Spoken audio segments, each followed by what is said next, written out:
Hello everybody, Fossilized here. You probably don't know me, but I'm a small streamer over on Twitch. When I began, I really didn't know anything about streaming, the setups, whether I'd like it, anything like that. So I really went down cheap. What I'd like to do today is kind of go through, I guess, my evolution and kind of what I decided to go with as far as lighting and if it may benefit you. Anyway, dig right in. When I started, I just used a floor lamp and used different kind of bulbs till I found what was right. Then I covered it up with like dishcloth to give a little diffusion of the light. It was really low end. When I needed a little more light to do something like a painting stream, I just basically stuck another bulb in and just blasted myself with harsh light. Well, my streams actually kind of looked about the level of goodness. As you can see here, I had a lot of oranges, I had a lot of weird colors, I had some hot spots, I had a lot of whiteouts, I had some weirdness with deep shadows and just not very even coverage whatsoever. So I decided I was going to do something about that at some point. So I jumped onto Amazon and looked and didn't know what I was looking for. Very first went to Elgato because, you know, those are like the gold standard of lighting for streamers. So I got looking on there and yeah, it had a lot of features and looked like a really nice light and did everything I could possibly think I would need. But I got to admit, the price on this at $200 per light was a little bit daunting. So kind of continued on my research and looked and then found the Dazzne D50 lights, and they're roughly half the price of an Elgato. They're 3600 lumens. They go from 3 to 8000 K color temperature, and they seem like they would do everything I needed them to do. So, you know, went ahead and put in that order to Amazon and just waiting to see when those things were going to come in.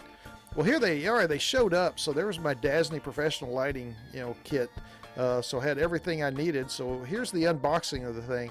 And before you get too concerned, I want you to know that they did indeed come with its own bubble wrap, and they were wrapped and protected accordingly. I just had taken them off before this video. But anyway, there's the panel, front and back. You can see the different parts of it that you need to see and the size.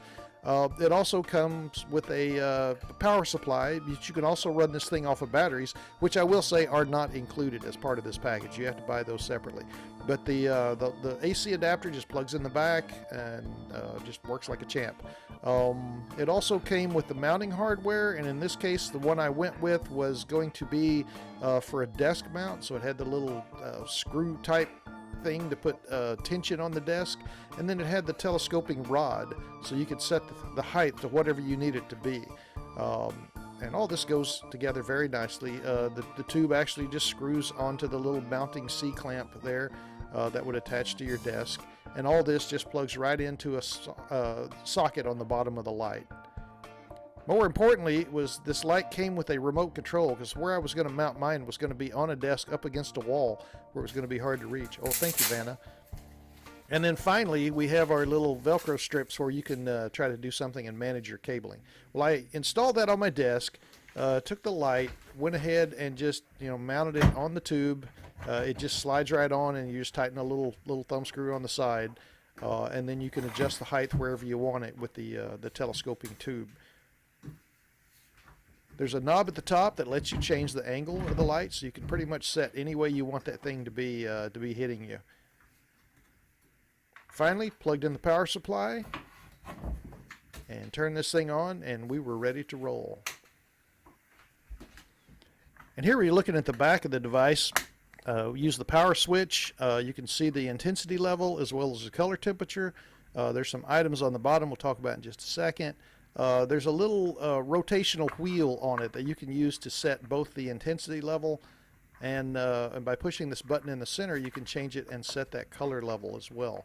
And those are pretty much infinitely adjustable, 3 to 8000 K on the color and 0 to 100% on the intensity. The other parts we looked at is the channel. You can set this light to a certain channel with that button, or a certain group with this other button, and that way you can control either all lights together or individually with the remote.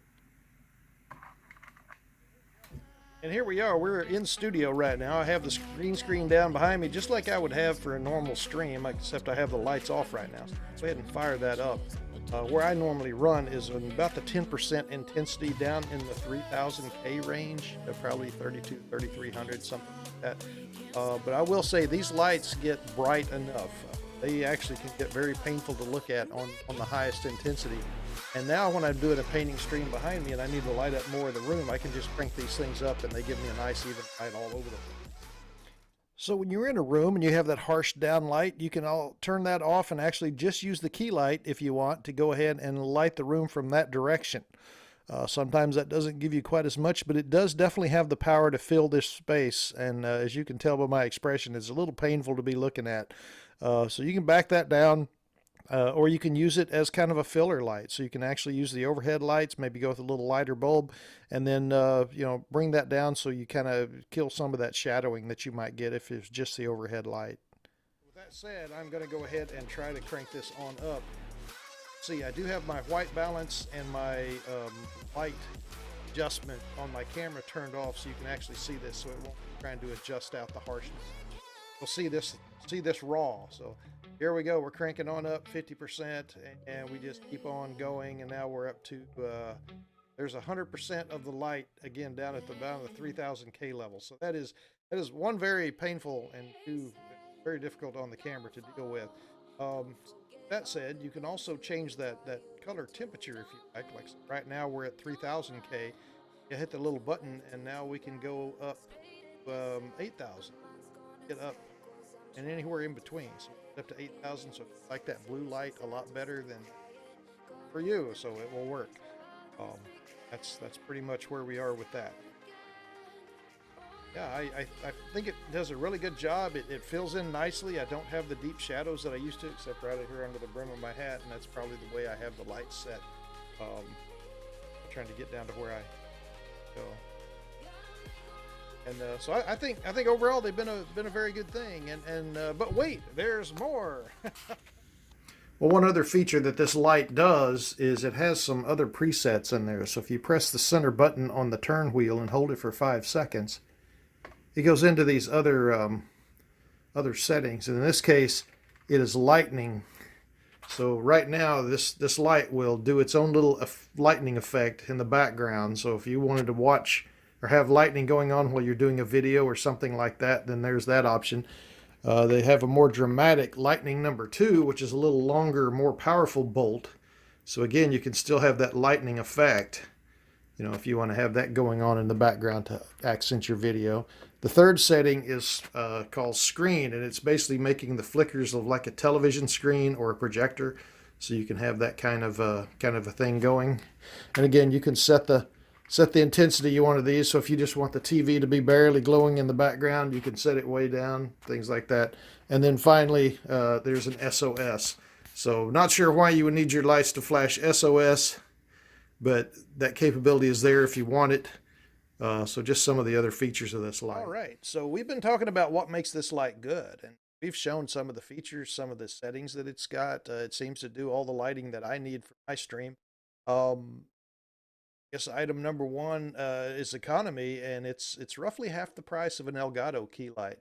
And with that said, I'm not talking bad about Elgato whatsoever. A lot of streamers go swear by them. Like I said before, they're like the gold standard of lighting. But if you don't have the finances, or you don't have the level of a stream to support that kind of expenditure, maybe this is a choice for you. Now let's talk about what it doesn't do. One of the things this doesn't do that the Elgato does is Elgato will connect up, I don't know if it's Bluetooth or wireless or what, but it will allow you to control it through your Stream Deck or key presses, things like that, from your computer. And I myself would not benefit from that, because I generally have my lights set a certain level and I leave them like that for the duration of the stream, on and off. But if that's your thing, then it'd be better probably to look elsewhere. You're going to be able to do what you want. With that said, there is a peeve that I found with the lights that I really can't quite understand, but I don't know that when you turn this thing off with the remote control, if it really is turned off or it's just setting the settings down to 0. Occasionally, unbidden, one of the lights will come on by itself. Usually that's been happening in the middle of the night. It's a little disconcerting there. And it's easy to fix. I mean, you just come in, you cycle the remote, it goes back off. Or as I do, I just go in between streams. I use the manual power switch and turn the thing off. So that I only need them when I'm streaming, and the rest of the time that takes care of that little issue. And again, not a big one, but something to be aware of. Um, I guess that's about it. I hope this has been helpful.